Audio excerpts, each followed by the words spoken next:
दोस्तों मैं आशा करता हूँ आप सब ठीक होंगे, सेफ होंगे। दोस्तों आज हम इस वीडियो में टेड ह्यूज की एक बहुत इंपॉर्टेंट पोएम हॉक रोस्टिंग के ऊपर दोस्तों बात करेंगे लाइन बाय लाइन। आज हम इस पोएम को दोस्तों देखेंगे, समझेंगे, बहुत ही अच्छे से देखेंगे।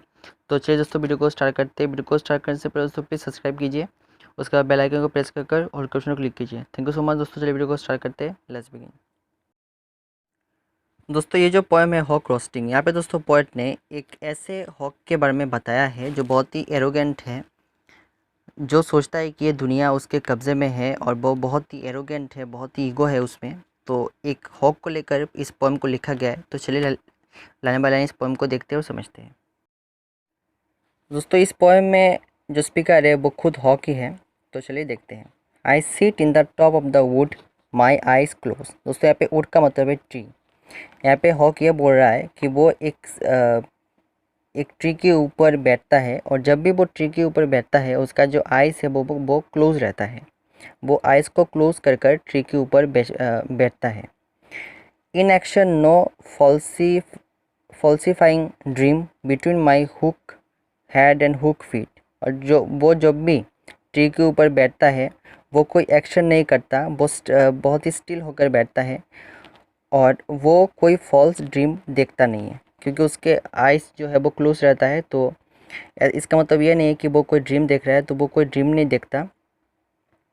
उसके जो हुक मतलब राउंडेड जो हेड है और राउंडेड जो फीट है उसके अंदर वो कोई फॉल्स ड्रीम नहीं देखता। वो बहुत ही चुपचाप एक ट्री के ऊपर बैठता है और in sleep rehearse perfect kills and eat. और जब भी वो सोता है वो सिर्फ ये सोचता है, ये देखता है सपने में कि वो कैसे किल करे अपने शिकार को और वो कैसे खाए।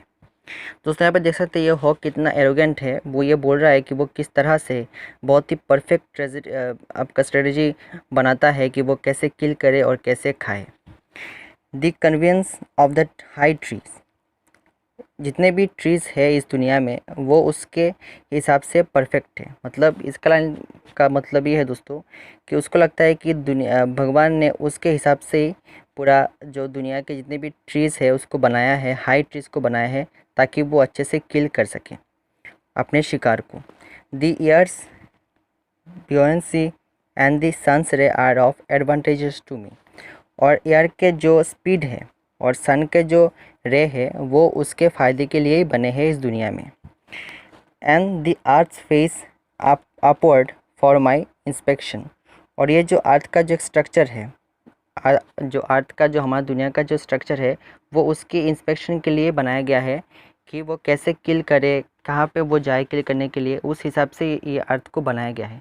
दोस्तों यहाँ पे आप देख सकते हैं कि हॉक कितना एरोगेंट है। उसको लगता है कि पूरा दुनिया उसके हिसाब से बना है और उसके कब्ज़े में पूरा दुनिया है।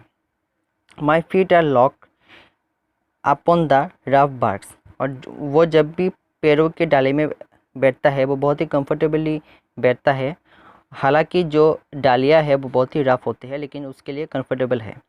It took the whole of creation to produce my foot my each feature.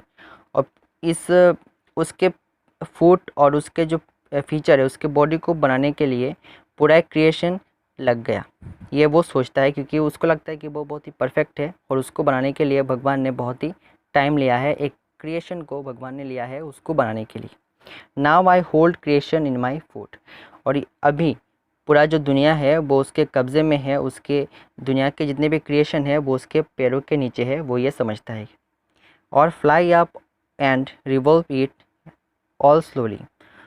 और उसको जब भी इच्छा होता है वो बहुत ही फ्लाई करता है, बहुत ही ऊंचा उड़ता है अपने शिकार को ढूंढने के लिए।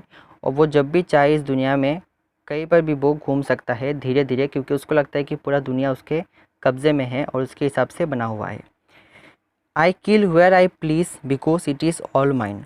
और उसको जब भी इच्छा होता है, जहाँ पर भी इच्छा होता है, वो अपने शिकार को शिकार करता है, क्योंकि उसको लगता है कि पूरा दुनिया उसके लिए बना है और पूरा दुनिया उसके कंट्रोल में है। There is no sophistry in my blood. और उसके बॉडी में कोई भी फीलिंग नहीं है, क्योंकि शिकार करना उसके नियत में है। My manners are tearing off head. और उसका जो मैनर है वो एक ही है, दूसरे को शिकार करना, दूसरा का हेड को काटना, अपने शिकार के लिए दूसरे को किल करना है उसका मैनर है। The allotment of death for the one path of my flight is direct through the bones of the living. और उसके दूसरों को मौत देना, अपने खुद के खाने के लिए दूसरों का शिकार करना, दूसरों को मारना उसके जीवन का एक बहुत बड़ा नियति है, बहुत बड़ा एक रूल है। और ये करने में, दूसरों को मारने में उसको कोई फीलिंग नहीं आती, क्योंकि वो अपने शिकार के लिए कुछ भी कर सकता है। No argument assert my right. और ये जो वो शिकार करता है, वो जो ये मारता है दूसरों को, मतलब दूसरे प्राणी को वो जो मारता है अपने खाने के लिए, इसके लिए वो किसी से भी अकाउंटेबल, आंसरेबल नहीं है, क्योंकि उसको लगता है पूरा दुनिया उसके कब्ज़े में है। The sun is behind me. जो सूरज है वो उसके कंट्रोल में है। Nothing has change since I begin. जब उसका जन्म हुआ था तब से लेकर आज तक कोई भी चेंजेस नहीं हुआ। My eye has permitted no change. I am going to keep things like this. क्योंकि उसका जो आँख है, उसने कभी भी चेंजेस के लिए परमिट नहीं किया, और वो हमेशा इन फ्यूचर भी वो कोई चेंज नहीं करेगा। जो भी जैसा है वो इसी तरह पूरा दुनिया को रखेगा, ये उसका सोच है। दोस्तों यहाँ पे इस पोएम का एंड होता है। आप देख सकते हैं कि इस पोएम में एक हॉक के बारे में बताया गया है। जो स्पीकर है वो खुद एक हॉक है, जो बहुत ही एरोगेंट है, बहुत ही ईगो है। तो इसके ऊपर दोस्तों पोएट ने इस पोएम को लिखा है। दोस्तों मैं आशा करता हूँ आपको पोएम समझ में आया होगा, लेकिन फिर भी अगर आपको डाउट है आप मुझे कमेंट सेक्शन में बोल सकते हैं। आज के लिए इतना दोस्तों, गुड बाय, अच्छे रहिए, स्वस्थ रहिए।